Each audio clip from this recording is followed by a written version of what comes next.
Everyone, welcome back to my YouTube channel. इस आज के वीडियो में हम दो क्वेश्चन देखने वाला हैं जो कि कैश फ्लो स्टेटमेंट चैप्टर से है और डॉक्टर एस के सिंह के बुक्स है। ठीक है, तो आइए देखते हैं क्वेश्चन नंबर 6 और क्वेश्चन नंबर 7 क्या कहता है। लेकिन हम क्वेश्चन पे जाने से पहले हम आपको बताना चाहेंगे कि यहाँ पे जो भी हमने ब्लैक पेन से लिखा है वो सब में एक टाइप का फॉर्मेट है और जो ब्लू पेन से मेरा सॉल्यूशन है। ठीक है, तो आइए देखते हैं कि क्वेश्चन नंबर 6 क्या कहता है। तो क्वेश्चन नंबर 6 में क्या कहता है, इसमें कहता है calculate cash flow from operating activity from the following balance. ठीक है, तो इसमें दो चीज़ दे रखा है हमको। क्या दे रखा है हमें? दो चीज़ कौन सा दे रखा है? हमें दो चीज़ दे रखा है, एक तरह से ओपनिंग बैलेंस दे रखा है और क्लोजिंग दे रखा है। ठीक है, तो ओपनिंग मतलब मेरा यहाँ पे कर डेटर, तो डेटर मेरा क्या है? डेटर मेरा एक तरह से करंट असेट्स है, तो करंट असेट्स है और यहाँ पे ओपनिंग है 50,000, क्लोजिंग मेरा दिया 40,000। ठीक है, तो यहाँ पे मतलब कि घट रहा है, एक तरह से देख रहे हैं कि करंट असेट्स मतलब घट रहा है। तो घट रहा है तो इसका रूल क्या कहता है? तो घट रहा है तो 10,000 मेरा घट रहा है, 50,000 ये और 40,000 घट जा रहा है इधर, तो 10,000 मेरा डिफरेंस हो रहा है। तो एक तरह से मतलब करंट असेट्स मेरा डेटर है, तो इसका रूल क्या कहता है? मतलब अगर करंट असेट्स में अगर मतलब कि घट रहा है तो घट रहा है तो उस केस में मतलब कि मेरा ऐड हो जाता है, तो यहाँ पे ऐड हो जाता है। यहाँ पे मेरा डेटर इसलिए लिखे हैं, ऐड में लिखे हैं डिक्रीज इन सी ए, मतलब करंट असेट्स में घट रहा है। तो करंट असेट्स कौन है? तो करंट असेट्स में डेटर है, तो डेटर मेरा घट रहा है, तो 10,000 का डिफरेंस घट रहा है। ठीक है, अब आगे चलते हैं बिल्स रिसीवेबल। तो बिल्स रिसीवेबल भी मेरा एक तरह से क्या है? एक तरह से ये भी मेरा करंट असेट्स है, तो बिल्स करंट असेट्स है। तो यहाँ पे ओपनिंग बैलेंस 10,000, क्लोजिंग बैलेंस 12,500। ठीक है, तो इसका डिफरेंस क्या हो जाएगा? इसमें इस केस में मतलब एक तरह से बढ़ रहा है, आगे बढ़ रहा है, मतलब ओपनिंग 10,000 था, क्लोजिंग मतलब 12,500, तो क्लोजिंग मतलब 12,500 यानी कि बढ़ रहा है, तो बढ़ रहा है तो करंट असेट्स में अगर बढ़ता है तो उस केस में मेरा माइनस हो जाता है। ठीक है, तो कितना बढ़ा? तो 2500 बढ़ रहा है, तो इस केस में माइनस हो जाएगा, तो लेस में यहाँ आप लिख देंगे, तो लेस में बिल्स रिसीवेबल 2500 माइनस में चल जाएगा। ठीक है, तो यहाँ पे आगे कहता है हमारे क्रेडिटर, तो क्रेडिटर भी मेरा क्या है? एक तरह से करंट लायबिलिटी क्रेडिटर, तो करंट लायबिलिटी है तो इसमें 25,000 ओपनिंग है और क्लोजिंग मेरा 20,000 है। ठीक है, तो इसका डिफरेंस कितना हुआ? तो इसका डिफरेंस मतलब हुआ, मतलब कि जो भी मेरा 5,000, तो 5,000 जो मेरा अगले वर्ष क्या है? अगले वर्ष मेरा घट जा रहा है, तो घट जाए क्रेडिटर एक तरह से करंट लायबिलिटी हुआ, तो मतलब करंट लायबिलिटी में अगर घटता है तो घटता है करंट लायबिलिटी में, तो एक तरह से माइनस हो जाता है। तो यहाँ पे करंट लायबिलिटी मेरा घट रहा है, तो कितना घट रहा है? तो 5,000 का डिफरेंस घट रहा है, तो इसलिए लेस हो जाएगा करंट क्रेडिटर 5,000। ठीक है, तो आगे मेरा कहता है यहाँ पे आउटस्टैंडिंग एक्सपेंसेस, तो आउटस्टैंडिंग एक्सपेंसेस में एक तरह से करंट लायबिलिटी है, तो करंट लायबिलिटी आउटस्टैंडिंग एक्सपेंसेस है, क्योंकि मेरा कितना है? मेरा ओपनिंग में 800 है। ठीक है, ओपनिंग में 800, क्लोजिंग में दिया है 1,000। ठीक है, तो यहाँ पे एक तरह से बढ़ रहा है ना, आउटस्टैंडिंग एक्सपेंसेस मेरा जो करंट लायबिलिटी है वो मेरा एक तरह से बढ़ रहा है, तो ओपनिंग 800, क्लोजिंग में 1,000, तो बढ़ रहा है, तो मतलब क्या है इसका रूल कहता है? मतलब ये नहीं कहता, मतलब अगर मतलब करंट लायबिलिटी मतलब अगर बढ़ता है तो उसके से मेरा ऐड हो जाता है, तो यहाँ पे मेरा ऐड लिखेंगे, ऐड में आउटस्टैंडिंग एक्सपेंसेस, तो कितना बढ़ रहा है? तो 200 बढ़ रहा है, तो 200 आउटस्टैंडिंग एक्सपेंसेस 200 मेरा इसमें ऐड हो जाएगा। ठीक है, यहाँ तक कोई दिक्कत नहीं। अब आइए देखते हैं यहाँ पे बिल्स टेबल, तो बिल्स टेबल ही मेरा एक तरह से क्या है? बिल्स टेबल ही मेरा एक तरह से करंट लायबिलिटी है, तो करंट लायबिलिटी है, तो ओपनिंग में कितना दिया? ओपनिंग में मतलब कि दिया है मेरा 40,000 दिया ओपनिंग में और क्लोजिंग मेरा 25,000 दिया। ठीक है, तो कितना डिफरेंस? तो इसमें डिफरेंस 15,000 का डिफरेंस आ रहा है। ठीक है, तो 15,000 का जो डिफरेंस आ रहा है मतलब अगले वर्ष एक तरह से घट जा रहा है, तो यही ना करंट लायबिलिटी मतलब करंट लायबिलिटी अगर मेरा घटता है तो घटता है उस केस में मेरा एक तरह से माइनस हो जाता है, तो वहीं मेरा बिल्स पेबल यहाँ पे लेस में चल जाएगा, तो लेस में बिल्स पेबल लिखेंगे 15,000 डिफरेंसेस।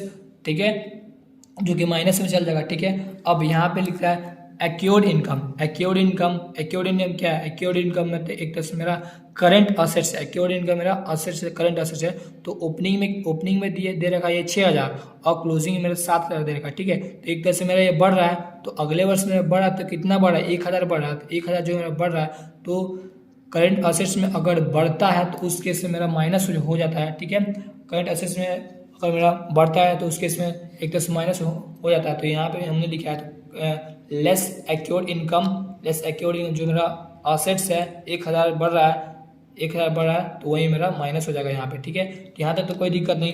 अब यहाँ पे डेप्रिसिएशन है, तो डेप्रिसिएशन मेरा क्या है? डेप्रिसिएशन में एक तरह से एक्सपेंसेस है। ठीक है, खर्च है, तो डेप्रिसिएशन में एक तरह से 40,000 यहाँ पे ओपनिंग में है और यहाँ पे क्लोजिंग में 50,000 है, तो एक तरह से मेरा क्या है? एक तरह से मेरा बढ़ रहा है, तो इसमें बढ़ रहा है, तो कितना बढ़ रहा है? इसमें बढ़ रहा है मेरा 10,000 का डिफरेंस जो बढ़ रहा है। ठीक है, तो यहाँ पे यहाँ पे याद कीजिए कि मतलब कि हमने इसके पिछले वीडियो हमने आपको बताया था कि नेट प्रॉफिट के साथ एक्सपेंसेस एंड लॉसेस को जोड़ा जाता है और इनकम एंड गेन्स को घटाया जाता है। तो एक्सपेंसेस एंड लॉस, इसमें डेप्रिसिएशन मेरा क्या एक्सपेंसेस एक टाइप का, तो कितना है तो बढ़ रहा है, तो मतलब कि जैसे 10,000 का डिफरेंस है उसमें, तो 10,000 वहीं इसमें नेट प्रॉफिट मेरा ऐड हो जाएगा। ठीक है, तो यहाँ तो कोई दिक्कत नहीं। अब आए कहता है balance is profit and loss account कितना है 50,000 ओपनिंग और क्लोजिंग मेरा 1,80,000, तो डिफरेंसेस मेरा 1,30,000 आएगा। ठीक है, तो मेरा नेट प्रॉफिट, तो मतलब कि नेट प्रॉफिट मेरा दे रखा है। ठीक है, तो 1,30,000 जो मेरे आएगा तो मेरा एक तरह से क्या हो जाएगा, 1,30,000 मेरा एक तरह से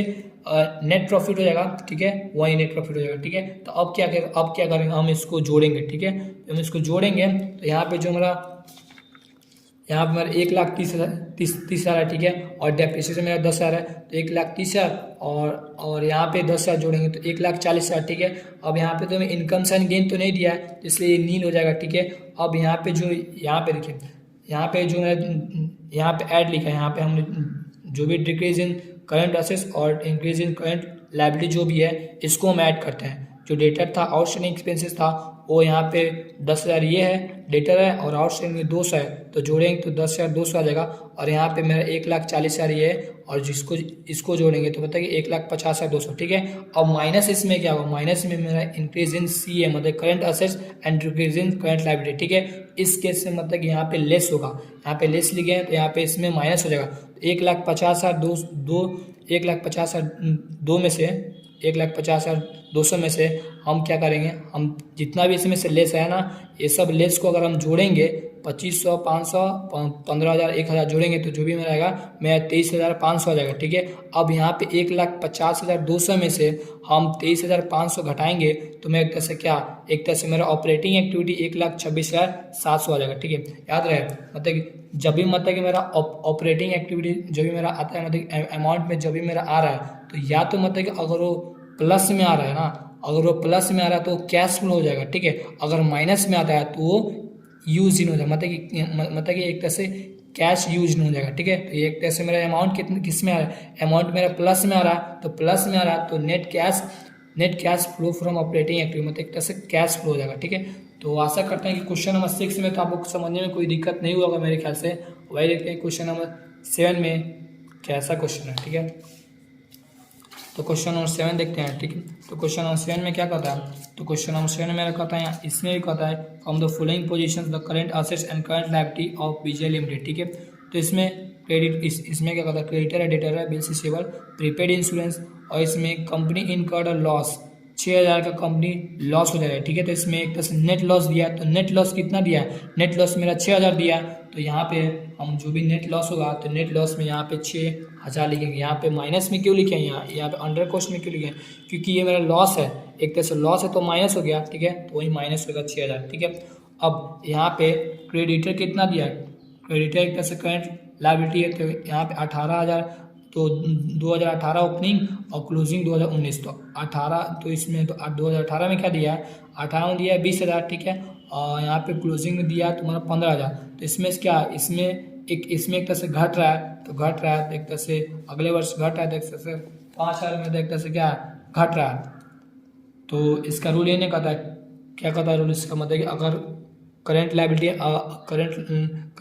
में अगर मतलब कि घटता है तो उस केस में मतलब एक तरह से माइनस हो जाता है। ठीक है, तो वहीं हम लिखे क्रेडिटर करंट लायबिलिटी है, तो इसमें 5,000 में क्या हो जाएगा, डिफरेंसेस निकला है। ठीक है, तो वही माइनस हो जाएगा, लेस हो जाएगा। अब आए कहता है डेटर, तो डेटर में एक तरह से करंट असेट्स है, तो यहाँ पे ओपनिंग है 30,000 और क्लोजिंग मेरा 20,000। ठीक है, तो इस केस में मेरा माइनस हो जाएगा। ठीक है, तो उस केस में जब मेरा असेट्स में जब अगर घटता है तो उस केस में मेरा ऐड हो जाता है। ठीक है, तो ऐड डेटर में 10,000 कहाँ से आया, तो 10,000 में ये जो मेरे यहाँ पे डिफरेंसेस है, तो डिफरेंसेस को यहाँ पे 10,000 लिख दिया। ठीक है, तो अब आगे देखते हैं बिल्स रिसीवेबल, तो बिल्स रिसीवेबल मेरा क्या है, एक तरह से बिल्स रिसीवेबल मेरा एक तरह से एक असेट्स है, करंट असेट्स है, तो बिल्स करंट असेट्स है, 18,000 ओपनिंग में, क्लोजिंग में 29,000। ठीक है, जो भी डिफरेंसेस आएगा और डिफरेंसेस मेरा क्या था, मतलब एक तरह से 18,000 ये है और यहाँ पे क्लोजिंग मेरा 29,000 है। ठीक है, तो 11,000 हुआ, तो 11,000 जो मेरा डिफरेंस हो जाएगा। ठीक है, यहाँ पे अगले वर्ष मतलब एक तरह से बढ़ जा रहा, तो बढ़ जा रहा मतलब कि बिल सिस्टम में एक तरह से करंट असेट्स है तो बढ़ जा रहा है, उस केस में माइनस हो जाएगा, मेरा रूल कहता है तो वहीं यहाँ पे बिल से सेवल 11,000 जो है माइनस हो जाएगा, कितना 11,000। ठीक है, आगे देखते हैं। आएगा था प्रीपेड इंश्योरेंस। तो प्रीपेड इंश्योरेंस भी मेरा एक तरह से असेट्स है। तो ओपनिंग में 2,000 और क्लोजिंग में मेरा 5,000। ठीक है, तो ओपनिंग 2,000 कितना बढ़ा था 3,000 बढ़ा, तो 3,000 मेरा डिफरेंसेस हो जाएगा। ठीक है, अब मेरा करंट असेट्स में अगर बढ़ता है, करंट असेट्स अगर बढ़ता है तो उसके से मेरा एक तरह से माइनस हो जाता है, ये रूल कहता है। तो वहीं प्रीपेड इंश्योरेंस मेरा लेस हो गया 3,000, तो वही हो गया।